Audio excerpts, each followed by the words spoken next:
Cornelius Holt was already a quarter mile from his own house when he admitted to himself that he did not know why he was walking. The snow came to his knees with every step, and his knees were 54 years old, and the cold had the particular quality of January cold on the Nebraska flats that does not negotiate.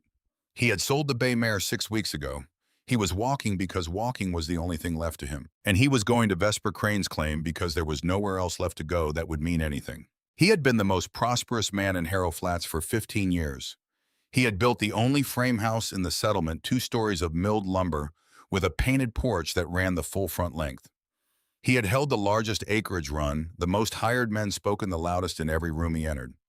He had done all of this on borrowed money, a fact that had lived in the back of his chest like a coal that never quite went out, warming him with anxiety in the small hours while he performed ease for the daylight world. Now Callum Shaw was dead in his yard.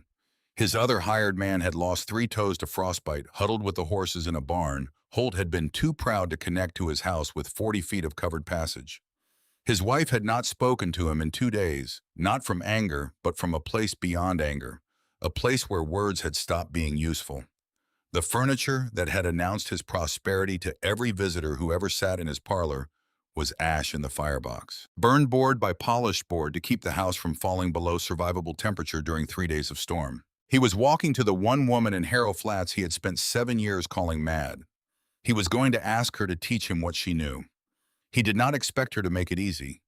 He was no longer certain he deserved easy. But before any of that, before Callum, before the storm, before the 7 years of mockery and the painted porch and the banknotes he could not honestly service, there was a morning in Minnesota in the winter of 1879, and a woman kneeling in the snow beside the outstretched hand of a man who had gone 40 steps from his own front door and not made it back. That morning was where the whole of it began. Though Holt would not learn this until he was standing at a fence rail in the January cold, with an unfinished silver ring between them, learning for the first time the weight of what he had been laughing at. Vesper Crane had been born Vesper Reeve in the coal country of eastern Pennsylvania, in a company town wedged between 2 ridges that had gone black with the spoil of the mines before her grandfather drew his first breath. Her father, Josiah Reeve, was a mining engineer of the particular kind that the coal companies called for when a seam went wrong, or a gallery collapsed, or a level flooded past the pump's ability to answer it. He drove shafts through mountain rock. He timbered galleries that bore the weight of entire hillsides without so much as a creak of complaint. He understood the underground the way other men understood weather or markets, not as an adversary, but as a set of conditions with their own logic conditions that rewarded patience and punished assumption without prejudice or apology. He had no son, he had Vesper. He decided early and without sentimentality that this was not a problem requiring a solution, only an adjustment of expectation. He taught her everything he knew because he was constitutionally incapable of letting knowledge die with him, and she was the only vessel available. He took her into a working mine at 11 years old, holding her hand in the cage as they rode down past the daylight into the black. And he walked her through a gallery he had timbered himself a decade before, stopping her beneath the good roof. Hear how it holds its tongue, his voice low in the dark. A sound roof keeps its silence. Then he walked her to a stretch where the company had cut corners against his explicit recommendation, where the roof had begun its slow and inevitable conversation with gravity, and he made her stand and listen to the small dry ticking of grains shifting the earth, clearing its throat before it spoke at full volume. And hear how a bad one whispers. It will always tell you if you have learned its voice before it comes down. She never forgot that sound. She carried it for the rest of her life the way you carry a language learned in childhood, not always in the foreground of the mind, but always available, always accurate when called upon. Her father drilled into her the names of things and the reasons behind the names, the header and the cap, the sump and the airway, the crosscut and the pillar. He drilled into her the principle that water is patient and will find every weakness given time, that bad air kills without warning, that a timber set, plumb and square, bears loads that crush the same timber set carelessly. He was not a warm teacher. He was a thorough one, which is the rarer gift. He died the year before her wedding, a hoist cable parting above him on a Tuesday morning, and she grieved him in the complicated way of children who have been shaped entirely by a demanding parent, mourning not only the man, but the specific attention he had paid her, the focused and exacting regard that had made her feel for all its hardness like someone worth making. She married Ward Crane at 28, later than most women married in that country, and she married him for his steadiness, having grown up beside a father whose brilliance ran hot and left no room in a house for anything that couldn't keep pace. Ward was a blacksmith with a broad, patient quality, slow to anger, slower to complaint, a man who met each day's difficulties as though they were simply the next items on a list that would eventually be completed. He whistled tunelessly at his work. He made her laugh without trying to. They held a modest claim in southern Minnesota, and for 11 years it was enough. The winter of 1879 turned on them without negotiation. There had been sun at noon bright enough on the snow to make a person squint, and Ward had remarked at the midday meal on the mildness of it, said it might be an easy end to the season. The land let him say it. Then near dusk it answered him. Vesper had been feverish that week, a sickness in her chest that rattled when she breathed and made the cold air feel like swallowing glass. She had risen from the table, meaning to do the evening milking herself, had reached for her shawl where it hung by the door. Ward waved her back with his broad, flat hand, that gesture of his that contained both affection and finality in equal measure. Rest yourself. His palm warmed for a moment on her shoulder before he turned to the door. The cows will keep me company well enough. You'll only give the fever to the milk. It was the last full sentence he ever spoke to her. She would turn it over in her mind 10,000 times in the years that followed, looking for the things she should have seen in it, the warning she should have read. There was none. It was a small joke from a good man on an ordinary evening, and the plains had taken it and him within the hour. She heard the storm rise as she was washing the supper plates. It came from nothing to a scream in the time it took her to carry the dishes to the basin. The wind leaping registers, the way a sound leaps when you discover its true volume was always there, only suppressed. She did not run to the window immediately. She had heard the prairie wind rise 1,000 times. She washed the plates. She set them to dry. Only when the washing was finished did she notice how long he had been gone. The window showed her nothing, a white nothing pressed flat against the glass, as though the house had been lowered to the bottom of a frozen sea. She opened the door, and the cold hit her fevered lungs with a force that stopped her breathing mid-inhale, the air simply refusing to come, her chest seizing around the absence of it. She got 3 steps into the storm before her legs folded beneath her. She lay in the open doorway through the whole of that night, half out of her mind with fever and cold, and a terror that had no ceiling, calling his name into a wind that took the sound the moment it left her mouth and gave nothing back. She found him in the gray light of morning. He lay a little over a dozen steps from the barn he had never reached, his arms stretched ahead of him, his fingers curled around a fistful of empty air. 40 feet from his own front door. He had wandered a wide blind arc through his own yard in the dark and come to rest almost exactly between the 2 buildings belonging to neither. She knelt beside him in the snow. This woman who had meant to walk that path herself, who had reached for her own shawl and been waved back, who was alive only because a fever had kept her in her chair while it sent him out to die in her place. The arithmetic of it settled into her that morning and never once left her in all the years that followed. She carried it the way a stone works into the sole of a boot, felt with every step impossible to shake loose. A small constant fact about the permanent cost of having lived when he had not. She stayed in Minnesota 2 more years. She sold the claim in the spring of the 3rd. She was 43 years old, a widow with no living child, with strong hands and a straight back, and a question she had carried so long, it had become the load-bearing structure of her entire interior life. She had spent those 2 years turning the question over from every angle she could find, and she had arrived at an answer that surprised her by being so specific. Her father had built safe passage through the deadly dark of the earth. She was that man's daughter, heir to that entire science, trained in it by the most exacting teacher she would ever have. The knowledge had lain folded inside her for 11 years of farm life, as useless as a childhood skill she'd outgrown. Then Ward walked out into 40 feet of blizzard with a lamp, and the knowledge had unfolded itself in one cold morning and shown her exactly what it was for. She pointed her wagon west and drove to Nebraska territory. Harrow Flats sat in the broad, shallow basin of the central Nebraska flats, the kind of country that showed you everything and sheltered you from nothing, where the sky pressed down enormous and present over grass that ran to the horizon without once offering a windbreak or a rise of ground sufficient to interrupt the ambitions of a north wind. It was homestead country in 1881, filling fast with families who had looked at the land office maps and seen the blank space and understood it as opportunity rather than as the reason no one had stayed there long. Vesper filed on a quarter section a few miles east of the town of Galloway, paid her fee, and set about the business of her first year with the systematic efficiency of a woman who has already decided that the visible work is a cover for the invisible work, and the invisible work is what matters. She built a soddy from the prairie turf itself, cut and stacked dark inside, and smelling of the earth it was made from. She raised a barn, a chicken house, a well house over the water, a root cellar dug into a low rise. She put her horse Ash to the plow and turned the sod in long straight furrows and planted her first crop and watched it come up thin in the dry June and thicker after the July rains. She did all of this the way her neighbors did it, so that for one season, no one had any reason to think her unusual. Her nearest neighbor to the north was a young man named Gus Sunderland, 29 years old, wide through the shoulders, economical, with words in the way of someone who has learned that most words don't improve on silence.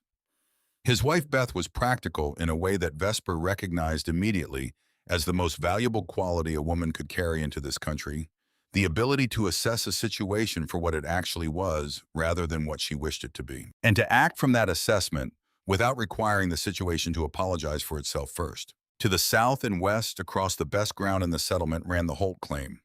Cornelius Holt had arrived before the best land was taken, and had taken the best of it, and he had prospered where leaner men survived, and somewhere along the way he had arrived at the conclusion that his prosperity was evidence of his judgment, rather than his timing, which is the mistake comfortable men make when the times have been kind to them long enough that they forget the times are doing the work. Vesper had surveyed his boundaries in her first weeks walking the fence lines on the pretense of establishing her own, and she had understood immediately what the geography of the whole settlement meant.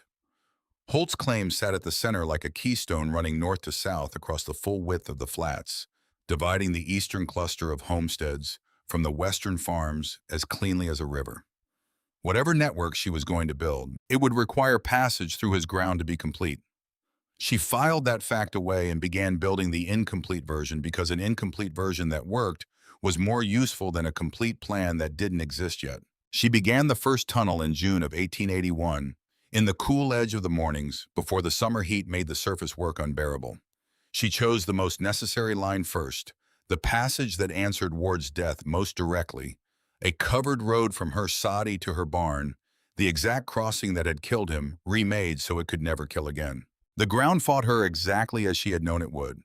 The matted root system of the prairie grass had held that soil unbroken for 10,000 years and had no interest in yielding to a single woman with a spade.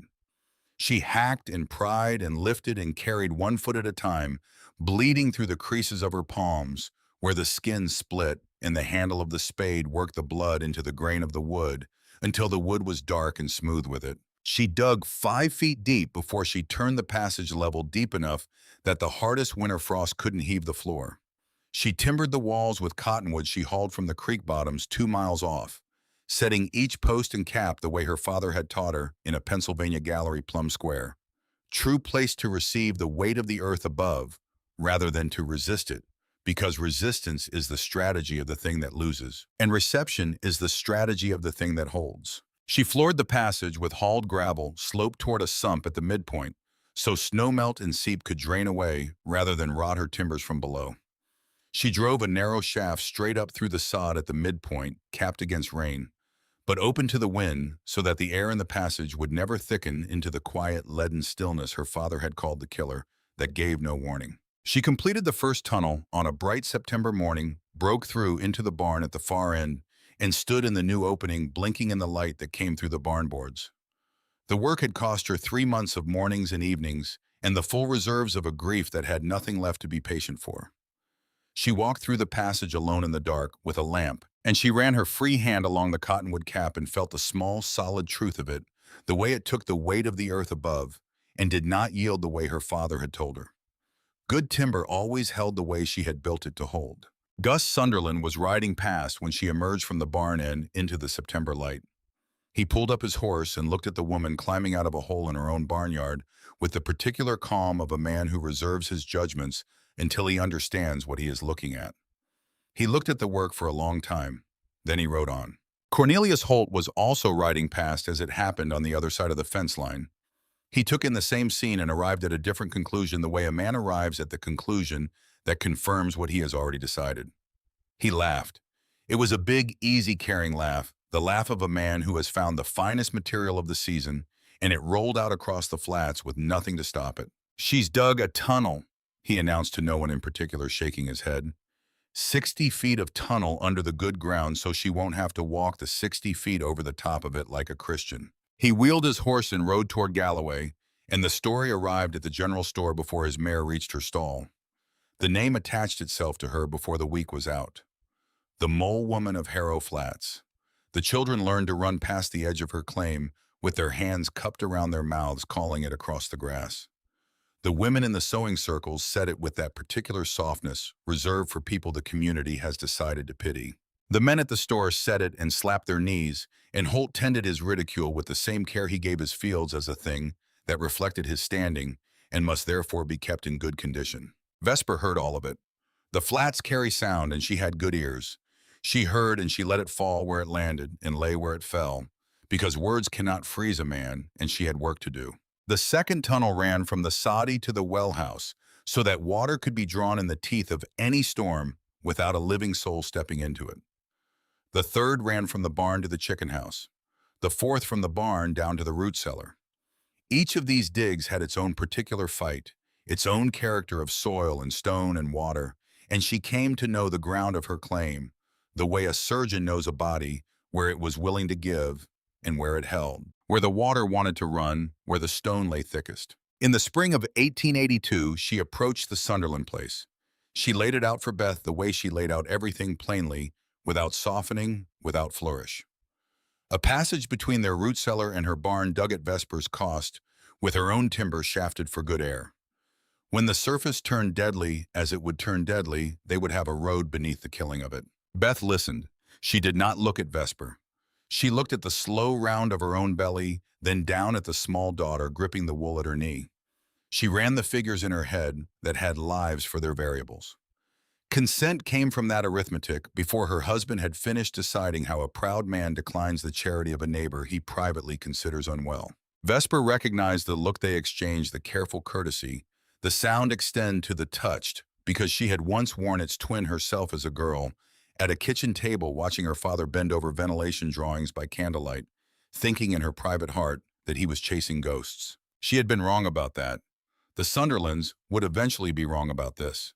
She gave them a single nod and turned for home, pacing the distance in her mind. The dig between her claim and the Sunderland place took 6 months. The ground ran through the lowest terrain, wet and packed with 100 centuries of matted root fighting her every foot with seep. She was 44 years old. Her back was developing its forward set. Her hands would not fully close on cold mornings until she had held them over the stove long enough to coax the seized tendons back into function. She spent an entire extra month on the drainage alone, cutting the sump deeper, twice relaying the gravel, coaxing the water toward a direction it was not inclined to go until it went. She knew no other method than patience applied without limit against the thing that resisted. The branch to old Ezra Potts came next across the frozen draw to the north, a longer run that cost her the full depth of the winter of 1883. Potts was a veteran of Stones River, 63 years old, his knees unreliable since the campaign that had taken his reliability for granted. He lived alone. His hired man had left the previous spring. He sent a note in January written in the cramped, careful script of arthritic hands, asking without asking whether a man his age might expect the tunnels to reach his cabin before the next hard season. She walked his ground in April when the thaw broke and set her stakes along the line the earth would allow. By the summer of 1884, the network connected 4 structures of her own claim to the Sunderland place and the outer edge of the Colton family's land, a family of 9 occupying a soddy that smelled of wood smoke and too many bodies in too little space. The 2 eldest boys having spent the previous autumn learning to swing a maul beside her, with the open curiosity of young men who have not yet learned to disguise interest as indifference. The connection to Potts's cabin was 3/4 complete. The prairie itself intervened that summer to make an argument no human voice could match. A dry lightning storm rolled off the western flats in July, with no rain attached to it, only wind and heat, and the one pairing the settlement feared above everything else, dry lightning and cured summer grass. A single bolt found the ground a 1/4 mile west of the Sunderland place, and the fire caught with a speed that stopped the breath. Gus Sunderland was in the far field when the smoke stood up black against the hard blue of the sky. He understood in one lurching instant that the burning edge had planted itself squarely between his body and every soul he loved, and that no horse could carry him through it. Beth did not stand at her window.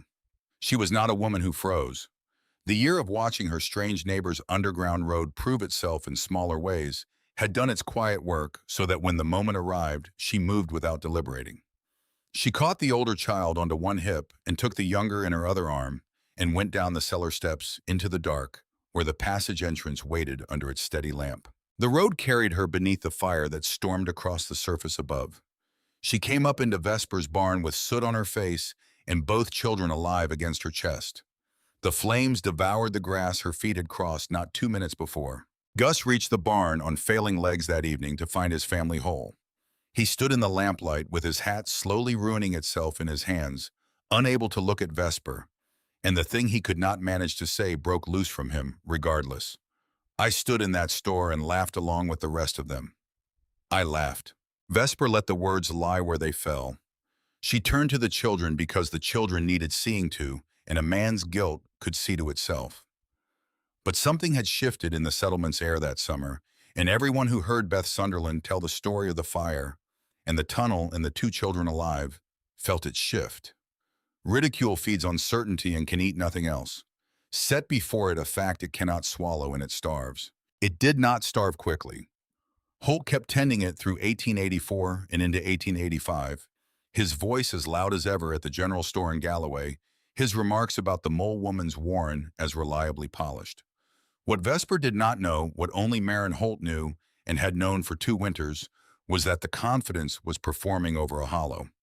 The note at the county bank had been extended once and could not be extended again. 2 harvests had failed, the first to hail, the second to a dry August that cooked the wheat white in the field. Holt had told Marin the 3rd year would recover it. He had said this with his full voice, his performance voice, and she had looked at him across the breakfast table and understood that the performance had begun to run on its own without requiring his full belief to power it. She found the bank letters in March of 1887, not by searching, but by accident, her hand reaching past them for a seed catalog she had set aside in November. She read them with a steadiness that surprised her.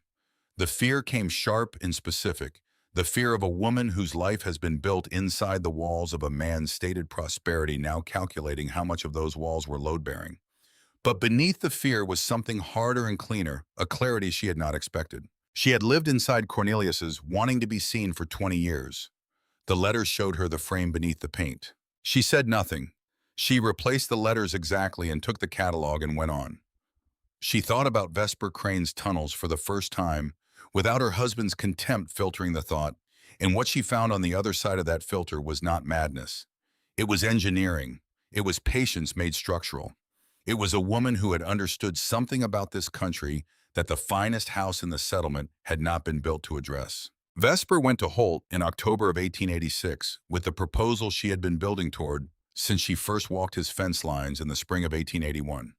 She walked the mile to his painted porch in the autumn afternoon and laid it out for him without softening or preamble. The main passage through his ground east to west, connecting the eastern network to the western farms. Her labor, her materials, her cost.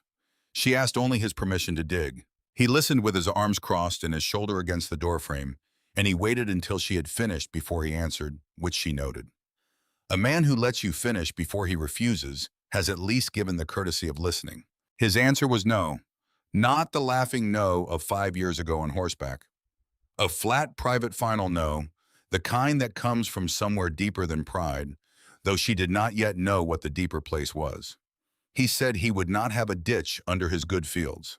He said his men were capable of 30 yards in any weather. He said she could take her proposition back across the draw. She walked home the long way across the northern edge of his property, looking at the ground that held the missing seam of her whole design, the span without which the 2 halves of the settlement could never be made one. She had expected the refusal. She had not stopped building toward the day it would change.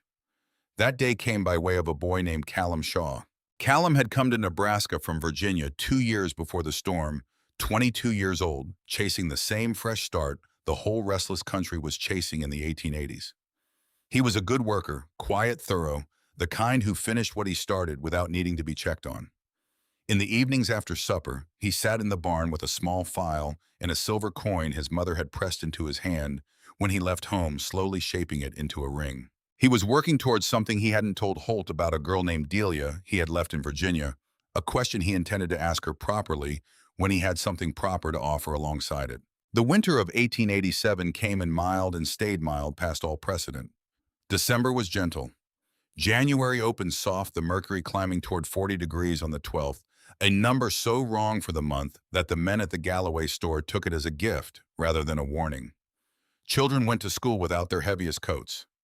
Farmers stood in their shirt sleeves in the strange warm sun and agreed among themselves that the hard part of the winter had spent itself early. Vesper did not agree.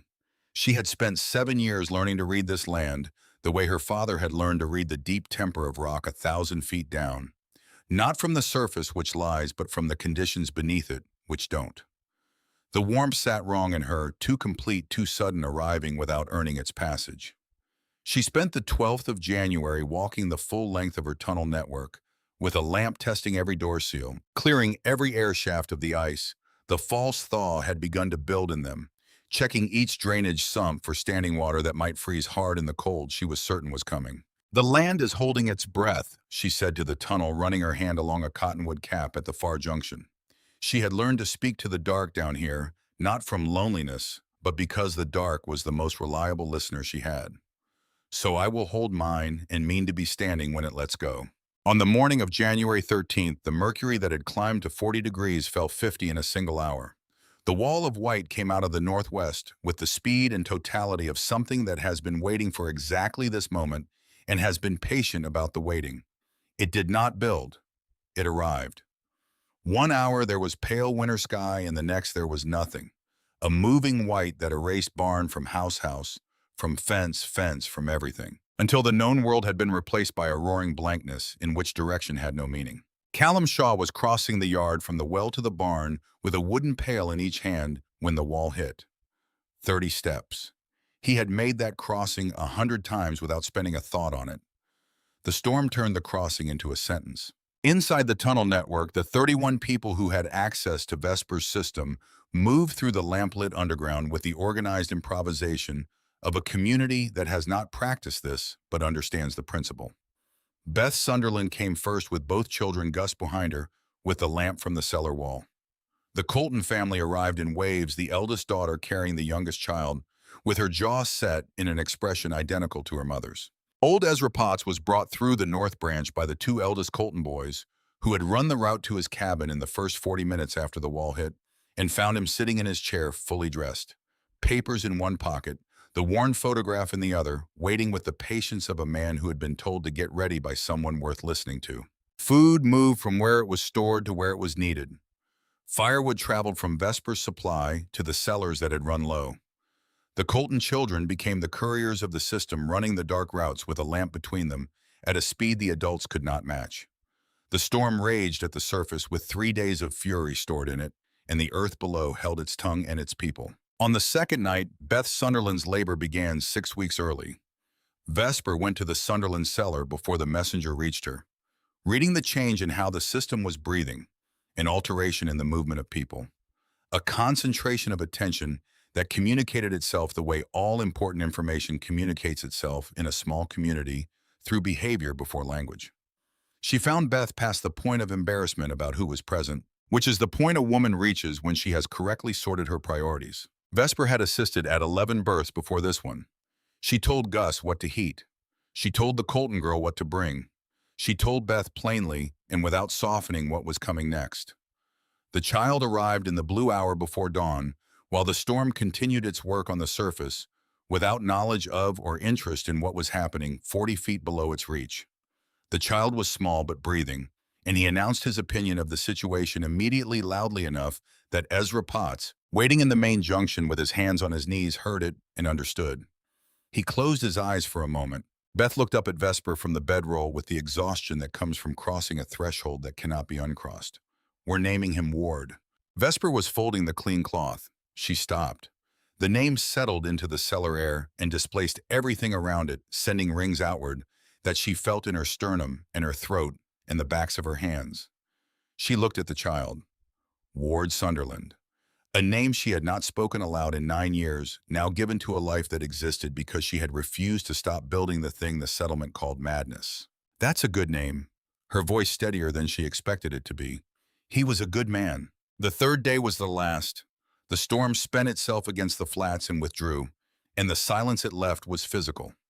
Filling the air shafts, filtering down into the tunnels, felt as a change in pressure before it was heard, as an absence of sound. Children who had not been above ground for 3 days looked up at the ceiling.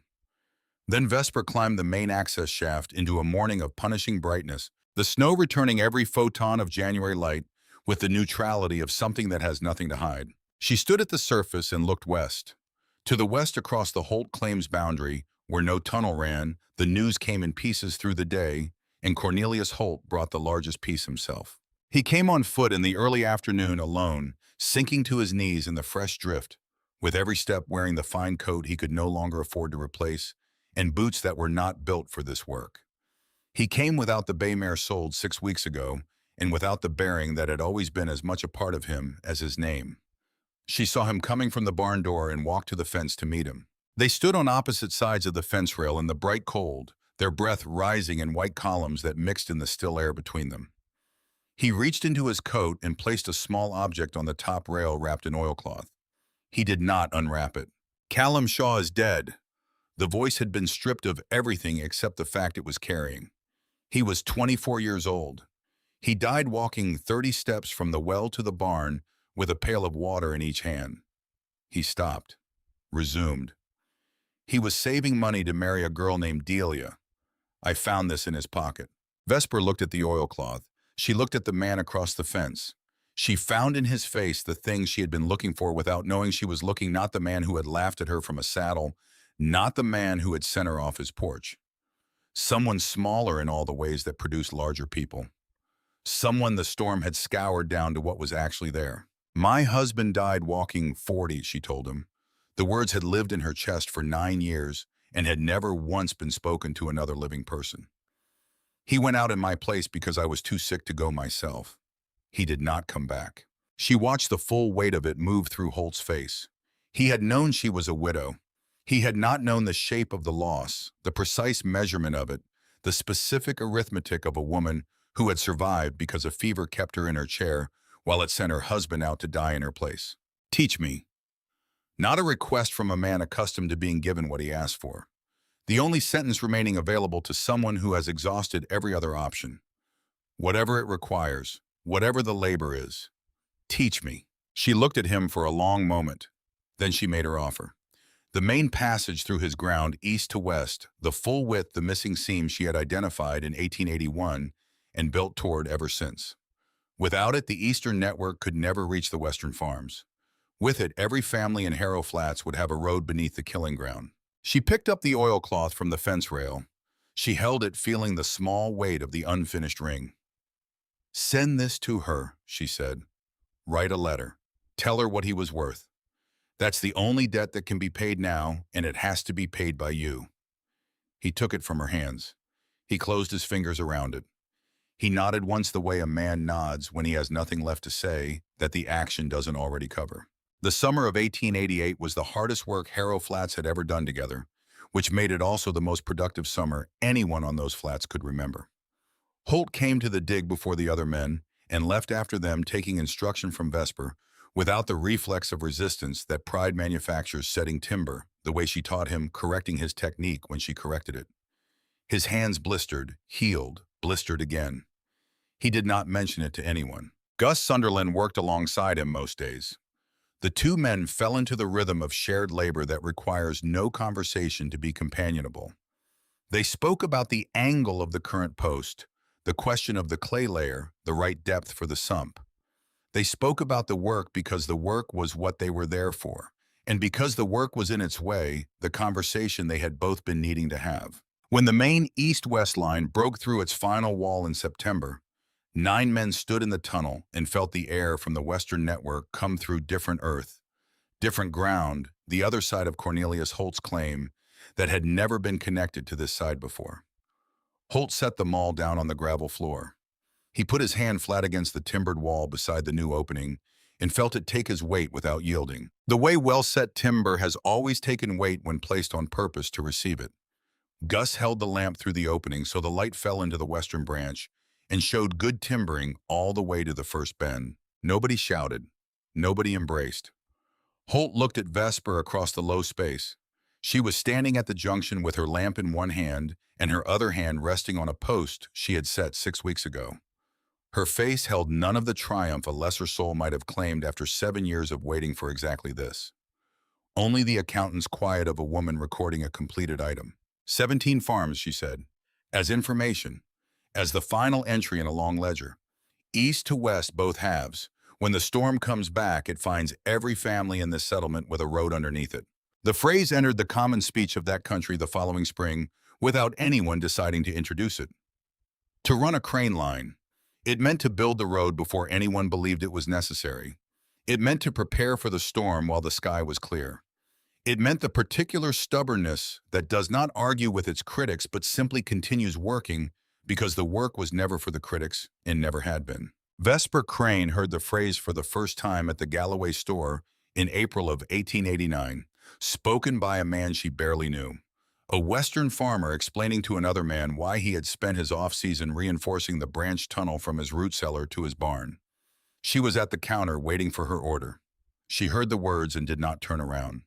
She paid for her order and walked home across the flats in the spring light, the pale, uncertain green coming up in the low places. The sky enormous overhead the way the Nebraska sky is always enormous, present and pressing in a way that skies elsewhere are not. She was 60 years old that April. Her back carried its permanent forward set. Her hands would not fully close on cold mornings. She had driven by her own rough accounting better than 6 miles of timbered tunnel through the Nebraska earth over 18 years. Most of it alone, all of it against the active certainty of the people around her that she was doing something between pitiable and deranged. The network now served 22 farms. When the storm came back, it would come back. It always came back. The only question was when every family in Harrow Flats would have a road between their house and their barn, between their barn and their neighbors, between their side of the flats and the other side. In the winter of 1899, the storm came back. It came out of the same northwest quarter with the same wall of white and the same 50-degree drop in an hour 3 days of fury laid across the same ground. The network by then connected 30 farms across 5 full miles of timbered passage. When the sky cleared on the morning of January 14th and the settlement counted itself in the cold, brilliant after not one life had been lost in all of Harrow Flats. Not one. She asked to be taken back to Minnesota in the spring of 1903. She said it plainly without occasion in the way she said most things. She had a promise to finish keeping on the other side of the country a debt she had been paying in installments for 24 years and was now ready to close. The settlement sent her with 4 people. The 2 eldest Colton boys, 40 years old now, and running claims of their own who had first picked up a maul beside her in 1882. Gus Sunderland, his hair gone silver, his hands still the same broad, reliable instruments. And Ward Sunderland, 15 that spring, named for a man he had never met, born in a tunnel during a blizzard, who had grown up understanding without being formally told that his existence was connected to the woman sitting across from him in the wagon. She was buried in the churchyard in southern Minnesota beside Ward Crane, who had gone out into 40 feet of cold in her place on a winter evening in 1879 and not come home. The stone beside his had been waiting 24 years. The April ground was thawed enough to receive her without difficulty. The settlement raised the stone the following year at the mouth of the first tunnel she had dug, set flush with the ground at the tunnel entrance on the Nebraska claims she had arrived at with a horse and a question in the spring of 1881. The words were plain. The settlement had argued briefly about what the right words were and then resolved the argument the way such arguments resolve, which is that someone said the simple thing and everyone recognized it as enough. She built roads where there were none. She dug them alone. We finally walked them together. The wind still comes off those flats every winter, as it has always come out of the Northwest patient, carrying exactly as much cold as the physics of the situation requires, and not 1 degree less. The land has not changed its nature. It never does. The storm arrives on its own schedule, and asks in the only language it knows whether the people who have chosen to live in its country are ready for what it brings. The people of Harrow Flats had learned at the cost of the people they could not save in time to answer that question from underground, where the wind for all its fury cannot follow.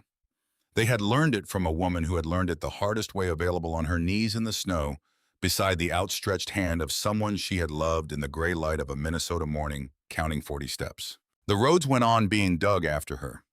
That was the thing she would have wanted known if she had wanted anything known, which she mostly did not. They went on dug by the hands she had taught, spreading out across the Nebraska flats, in a pattern that had begun in one woman's grief, and grown past any single grief to become the shared inheritance of a whole people who had learned finally to build the shelter before they needed it rather than after. The storm will come again. It always comes again. The only question that is ever left to answer is whether it finds us ready.